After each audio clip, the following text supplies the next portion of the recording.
it'll help things later. Good. I have a gentleman now who's 87, no kids. Wife passed away of Parkinson's about 5 years ago. I've been talking to him for a few years. He recently fell a few months ago, was in a nursing home in Greenwich, and now he's back. He doesn't have a bathroom on the first floor of his house, and he didn't like any of his in-home care. I don't know, they were smoking, Yeah. They weren't letting people visit him.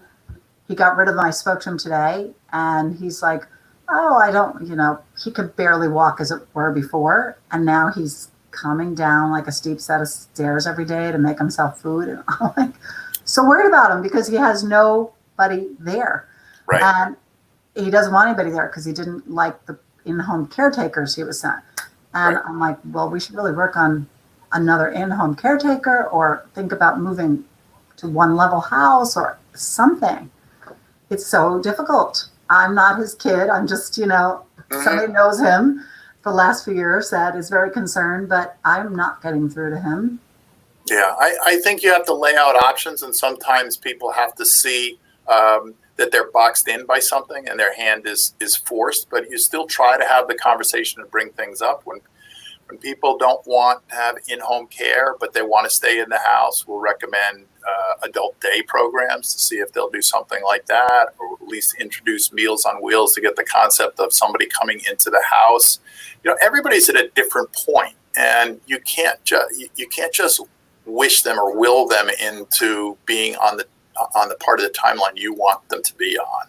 Right. You have to respect it. Now, you can nudge them a little bit, but it is their decision. Unless they're compromised cognitively and can't make decisions for themselves. And then we're not in a position to make that. Then you're going to get an adult child, a power of attorney, or even a conservator is going to be making those decisions.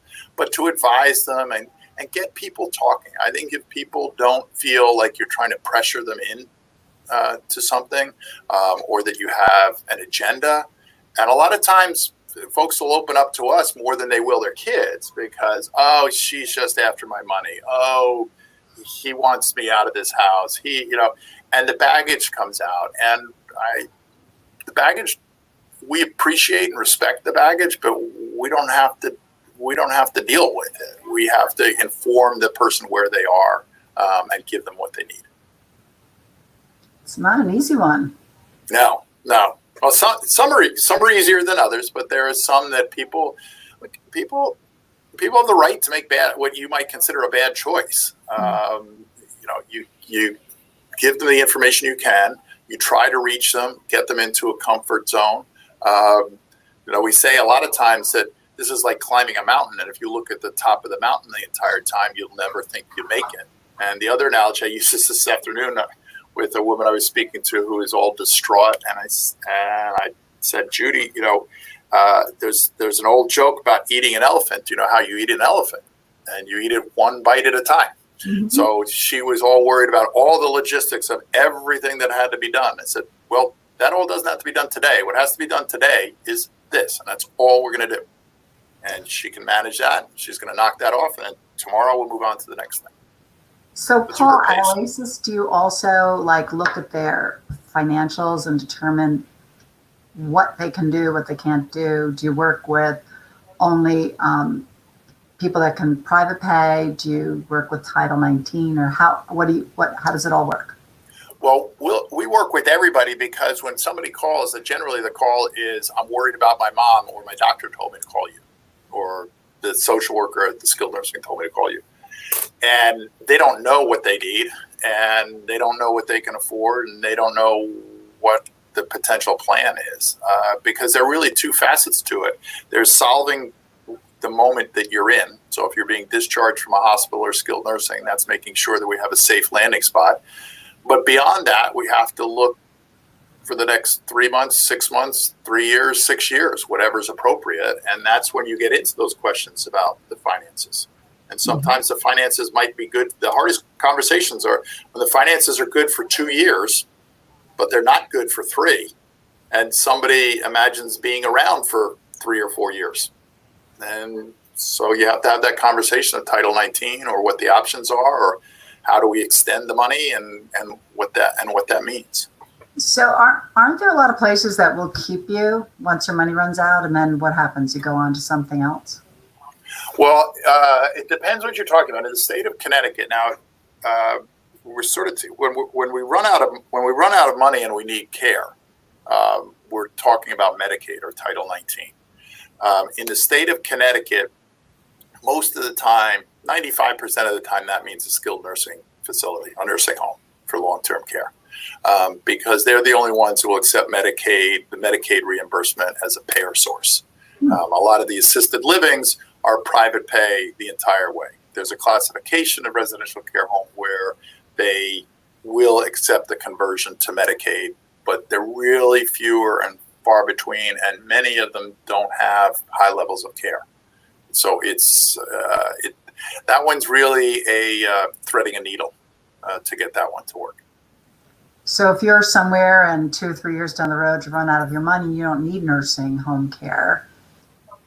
What are your other choices? Well, unfortunately, that's what we do a lot in our society. Is that we do put people like that into nursing home, and it's really we're warehousing them. It's like they've got nobody to take care of them, so here's care, and because you're in a skilled environment, you don't get a lot of attention if you don't need skilled care. So it's really awful. You don't need a lot of care, and we put you in a bad spot. So we everybody tries to avoid that, and that's what we try to do. You can go bigger, and you can move to a different state that has different rules, where they might be a little more liberal with the Medicaid rules.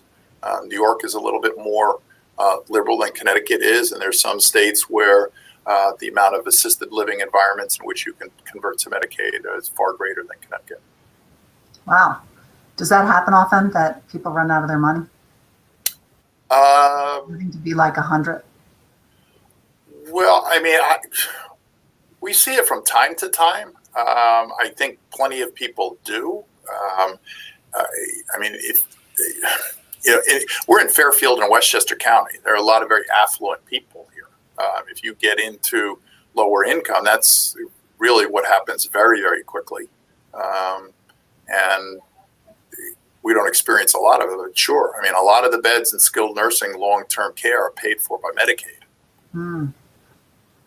Yeah, but you're working more with people that perhaps sell their home to afford their end-of-life care, or have long-term care insurance, or have family that could help as well. Right. I mean, the folks who come to us who are straight to Medicaid or already on Medicaid, as I said before, their options are so limited on what they can do. You can get some care in home through Medicaid, so maybe that's a solution, and we look into that. Again, cobbling pieces together. The adult day, there are some Medicaid benefits for that. But if you really need room, board, and care, you're probably looking at skilled nursing in Connecticut. So now, what if you have somebody with major memory care issues and they don't want to leave their home? How are you getting them? So my friend's friend came to Stanford and kind of stole the mom, just said, "You're coming with us back to North Carolina for a visit." And then when she was gone, they packed up her house and sold it. They knew she wasn't back, but she wouldn't go with them. She wouldn't leave. She wouldn't anything. I mean, it seems like a little tricky, but what do you do when they really need help, when somebody really needs help and doesn't want the help, but they can't live on their own? It's too dangerous, or they're not able to take care of themselves. They can't shower themselves, or not eating properly. What do you do if they're alone? Well, you sort of get into moral versus legal ground, right? If they're not their own person, if they can't make those decisions, somebody needs to. But if we hadn't had the foresight to set up power of attorney, or more so a conservatorship, or laid out advanced directives and things like that, technically you're in a gray area. I mean, we've had families where that's gone down to, if the kids were not willing to do that, or were at odds with each other and couldn't do that, that adult protective services would be brought in. And then it's really sort of out of your hands as a family. That's why this planning is really, really important because, my mom played tennis until she was 87. And 9 months after my father passed, we realized that she had cognitive impairment because when they were together and she was playing tennis and her life was simple, she was able to hold it together and mask whatever inadequacies or insufficiencies she might have had.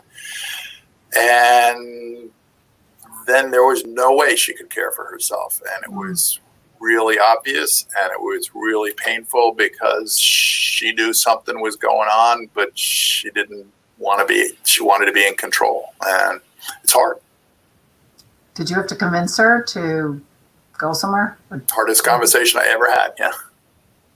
Did you convince her to go somewhere or bring somebody in, or how did it go? She didn't want to have somebody in the house. We convinced her to try something. And our hope was that because of her personality, that once she tried it, it would be fine and she'd be happy. And that turned out to be the case. But,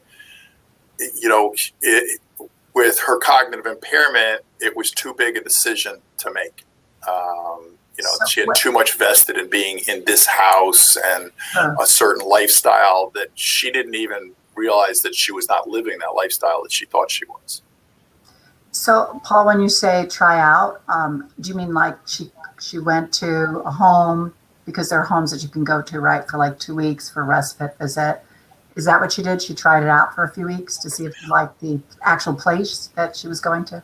Right. I mean, generally it's more a month, and a lot of the assisted living and memory cares in the area here have their leases will have 30 or 60-day cancellation notices.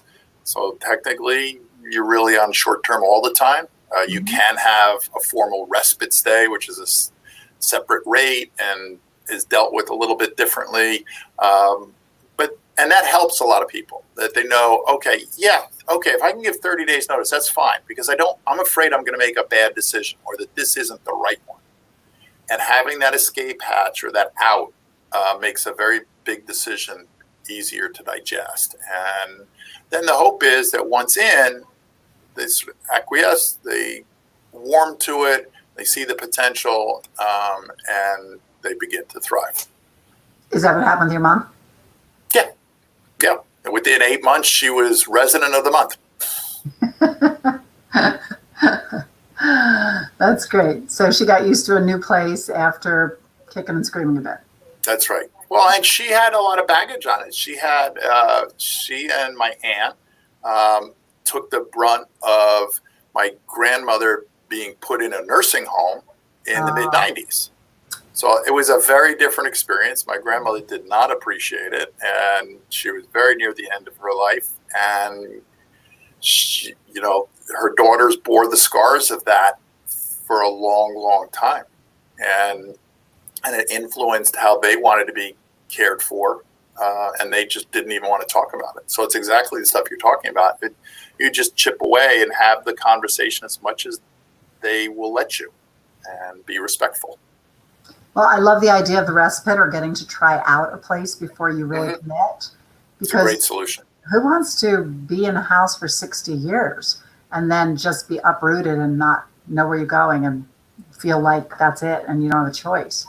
That's a tough one. Yeah, hard to commit to that. Yeah, it's hard to commit to that. Yep. Also, you may be isolated in your own home, which is not fun, but you. And then you're now thrust in with a whole group of people that you're thinking, oh, what if I don't get along with them?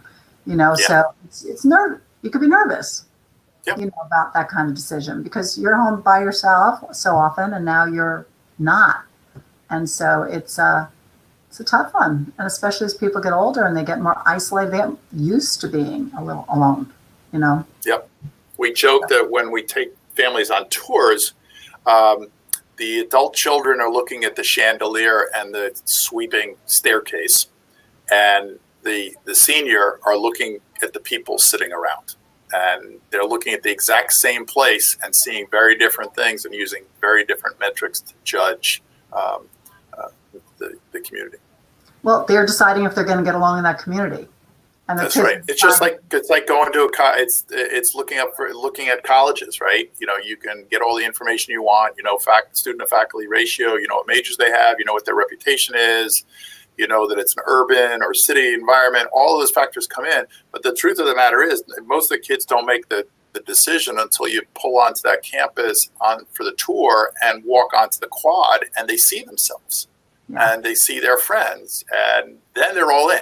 But before that, it's very difficult to make the decision. That's so true. So do you tour places with your people? We do. It's a difference that we have from some of our competitors. We act as, while the communities are our partners, our clients are the families, and we can act as a buffer so that if they don't want a slew of calls coming from salespeople following up, just doing their job, but they don't want a lot of calls, that we don't share their contact information unless they want us to. And in those meetings, we're an extra set of ears. So we heard what was said. And if we know our client and we know that the salesperson is not really speaking to the issue the way our client is, or they're not understanding each other, we can help and clarify. We're trying to make a match. So having somebody else there who's not really vested, the seniors under pressure because they're making this big decision, and the staff is trying to impress. To have somebody else say, okay, you guys, we want you guys to like each other. This is the middle ground. This is how you get there. Super. So give me an idea. So how many people actually come to Paul beforehand, before crisis, and say, I want to lay out a plan that could be a year away? Like, how many people are planning that far ahead? And is that usually what's happening, or is it, I've fallen and now can't go home? Yeah, I think the former is probably under 20% of the people we see. I mean, most people, it's a catalyst. Hopefully they've had the discussions about it a bit, and they know things. But we've gotten, last month in the middle of COVID, we got a phone call from a conservator we were working with, a lawyer we were working with, who was a conservator for a woman who went into the hospital, she had fallen. She was in a little bit of pain, but nothing was bad enough to be admitted. And we're in the middle of the COVID world, so who wants to be admitted to a hospital if you don't have to be? And the lawyer called us at the middle of the afternoon and said, this is our opportunity to get her to move because she needs to move. Now, that it wasn't so flippant as that, because the circumstances were clear that she needed to move in the next couple of weeks. But now we had to make that move happen that day, because if she went, the lawyer saw the opportunity to move her from the emergency room to an assisted living, so now rather than go back home. So are you doing some sort of quick assessment?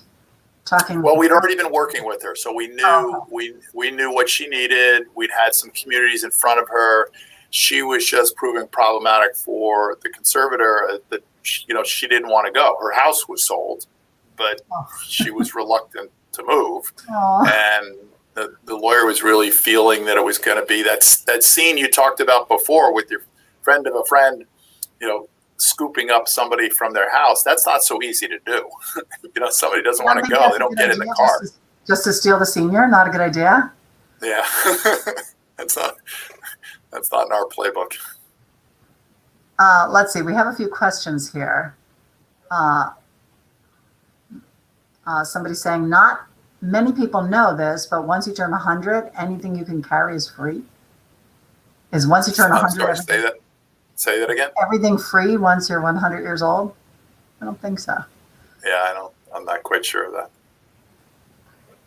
So when you go to assisted living, another question is that when you go to assisted living, what kind of support is available ensuring your finances don't go to heck? Pretty sure. Do you have to sign over your money to them at certain places? No. Okay. No. Where you get into a situation like that would be if you're in skilled nursing and you're targeting Medicaid. Then there's a fine-tooth comb to your resources, because if you're going to convert to Medicaid, you can't just start dumping your money and giving it off to the kids or whatever. You're going to have to show where that money's been. But in assisted living and a lot of this stuff, it's your money. You need to take care of it. And that's why we try to make a plan and say, okay, this is how long your money is going to last at this particular place, given this amount of care. If you have dementia, that's a progressive disease. We have to anticipate that you're going to need more care.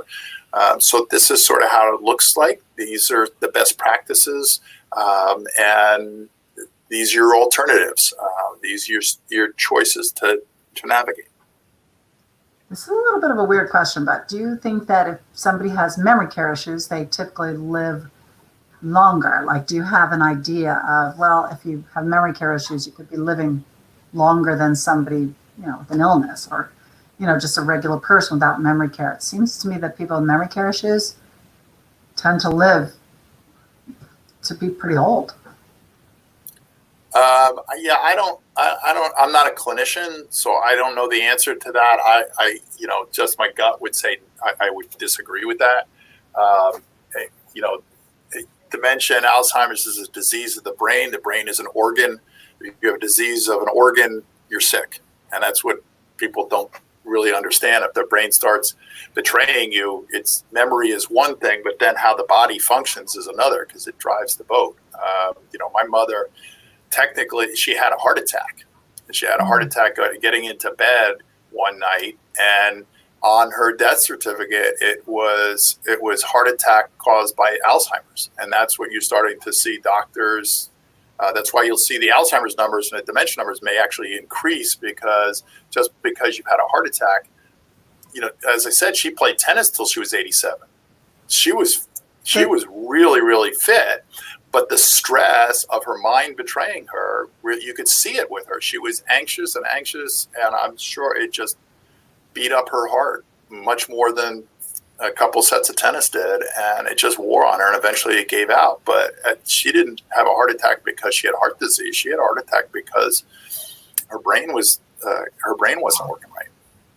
That's crazy. Yeah, but it happens. So what would you like people to know about you and your business, and when should they call Oasis Senior Advisors? And what would you like them to know? How long does the process usually take if they're not in crisis? And right. Well, as I was going to say, it can take a couple of hours if you're calling from the ER. But you'll be seen right away. But yeah, if they have the good sense to plan ahead a bit, if they say, I have my house on the market and I need to go somewhere in a few months, what? Right. We don't see our business as transactional, so I think we just see ourselves as educational for folks. And as I said, so there was a client that turned around pretty quickly from being in her home to being in assisted living, and we've had people who work with for 2 years. So they just keep you busy all day, and some families just looking for answers to questions and some resources, and that's what we're really here for. So I think what we'd like is for people not to be shy picking up the phone, dialing a number and saying, hey, I was thinking about this, or I'm concerned about this, or I heard that everything's free after 100. What do you think? And if we don't know the answer, we're going to go find it out. If you got a good question, you stump us. That happens all the time. But we're pretty competitive, and we'll go out and find the answer then, because we don't want to fail. That's excellent. Well, Paul, thank you so much. You're doing an incredible service, and I could tell you're doing it from the heart, and it came from a place of caring for others, wanting them to know what to do with the situation that you were in.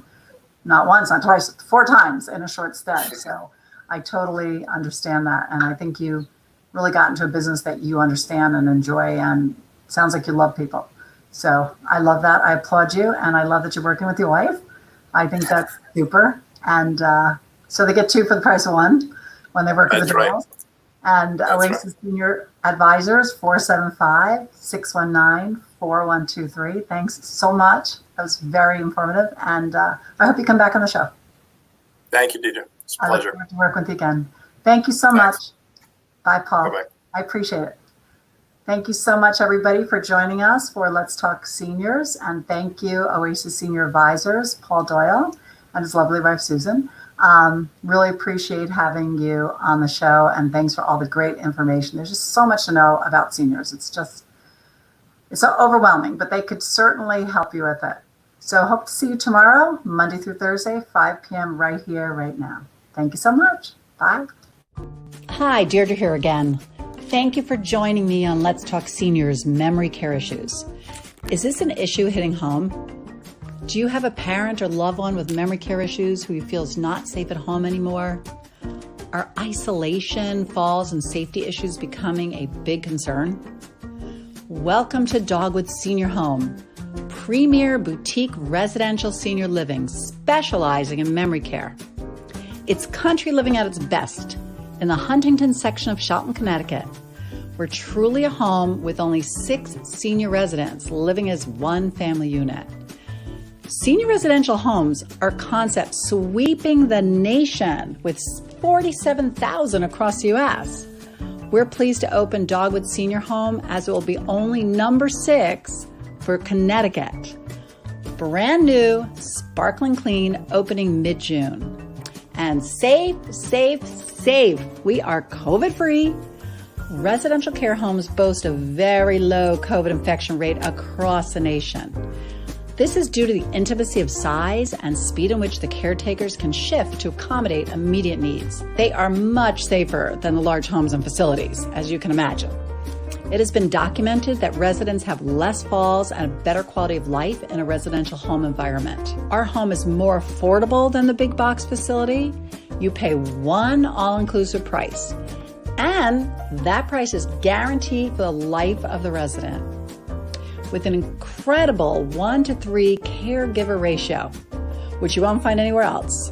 Our friendly, loving caregivers are dedicated and trained in Alzheimer's, dementia, and Parkinson's issues.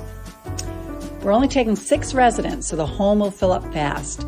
Call me at 203-689-7562 for a talk and tour. I would love to meet you and your loved one. See you soon. Bye.